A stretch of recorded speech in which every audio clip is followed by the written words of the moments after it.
Sir sir আসেন, sir আসেন। Sir দেখেন, আপনার কথা মতন সব ঠিকঠাক আছে। মশলা সিমেন্ট যা দিতে বলছেন তাই দিচ্ছি, সব ঠিকঠাক। স্যার শামীম, এগুলো কি সব ঠিকঠাক আছে তো? কি বলেন স্যার? যেভাবে কাজ করতে বলছেন সেভাবেই কাজ করছি। আর আমাকে কি কাঁচা কন্ট্রাক্টর মনে হয়? যে সিমেন্ট লাগাচ্ছি 100 বছরে এই বিল্ডিং এর কোনো ক্ষতি হবে না স্যার। আরে শামীম, আমি তো এটা বলতে চাচ্ছি না, আমি বলতে চাচ্ছি চেয়ারম্যানের কথা কি তোমার মাথায় আছে? আর ইঞ্জিনিয়ার সাহেব কি বলেন আপনি? ওই দুর্নীতিবাজ চেয়ারম্যানের কথা শুনলে কি কাজ হবে? কে নীতিবাজ আর কে দুর্নীতিবাজ এই চিন্তা তো তোমার ধরেনি। তোমাকে আমি দিয়েছি 2 নম্বর ভাবে তুমি কাজ করবা। ও ইঞ্জিনিয়ার সাহেব, এর আগে যে বিল্ডিং এর কাজটা দিছিলেন সেই কাজে কি করছেন আপনি? 27 টন রড মারছেন, 100 বস্তা সিমেন্ট মারছেন, বালু মারছেন। আপনি আর ওই চেয়ারম্যান সাহেব এই কাজটা আবার এই বিল্ডিং এ করবে চাচ্ছেন আপনারা? এই মেয়ে, এত কথা বলো কেন? সাইডে কাজ হচ্ছে, কাজ দেখো, যাও। চেয়ারম্যান সাহেব আসবে, তাকে তুমি চা নাস্তা আপ্যায়ন করো, ঠিক আছে? আমার কাজ আছে, আমি চলে গেলাম। এই দেশটা দুর্নীতিবাজে ভরে গেছে। আমরা গরিব মানুষ, পেটের দায়ে কাম করে খাই। এই চেয়ারম্যান সাহেব, চেয়ারম্যান সাহেব আসসালামু আলাইকুম। আসেন আসেন আসেন। ওয়ালাইকুম আসসালাম। এই যে দেখেন কাজ টাজ চলছে এখানে, দেখেন সব ঠিকঠাক আছে। কি সেলিম, একে বলে দাও নাই কি কাজ করছে এগুলো? এই আমি কি 1 নম্বর ইটে আনতে বলছি?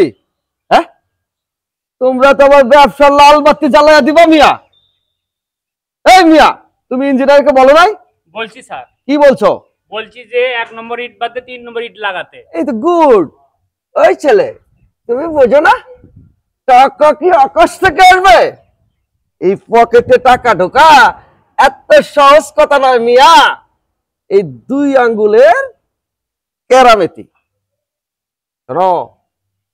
এই পৃথিবীতে বাঁচা থাকতে হইলে কিছু দুর্নীতি আর কিছু অর্থনীতি, এই 2 নীতি যদি একটি না করতে পারো, এই বুড়ি এই বড় হবে না, সারা জীবন ভেতরেই থাকবে। বুঝতে পারছো মিয়া?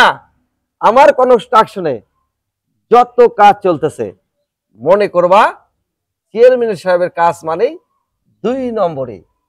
এই যে ধরো ইটা, কি সেলিম সাহেব, ঠিকই।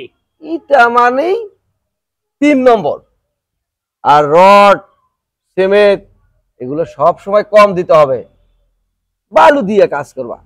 সমস্যা আছে? কাজ যদি ভালো না লাগে তাহলে সোজা তুমি চলে যেতে পারো। যাও যাও মিয়া যাও। শোনো,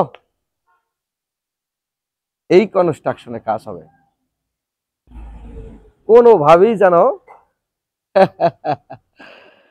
আমার পকেটে 2 কোটি টাকার নিচে না ঢোকে। চেয়ারম্যান সাহেব, তবে আপনার এখানে আমার বেশি দিন রিজেক্ট নেই। তো ঠিক আছে সাগর ভাই, এই কাজটা আপনি করেন, আমি ইঞ্জিনিয়ার সাহেবকে বলে দিচ্ছি। আচ্ছা ঠিক আছে, আপনি ইঞ্জিনিয়ার সাহেবকে বলে দেন। আর আজ থেকে আমি এই কাজের দায়িত্ব আমি নিচ্ছি, আর আমি কিভাবে কাজ করা লাগে করতেছি। ঠিক আছে ভাই। ঠিক আছে। আরে মিয়া, ভাত খেতে এতক্ষণ লাগে আপনি গেলে? তাড়াতাড়ি ওঠেন, উঠে কাজগুলো শেষ করে দেন। এখানে 1 নম্বর ইট দিয়ে কাজ করছেন কি জন্য? এখানে সব 3 নম্বর ইট দিয়ে কাজ হবে।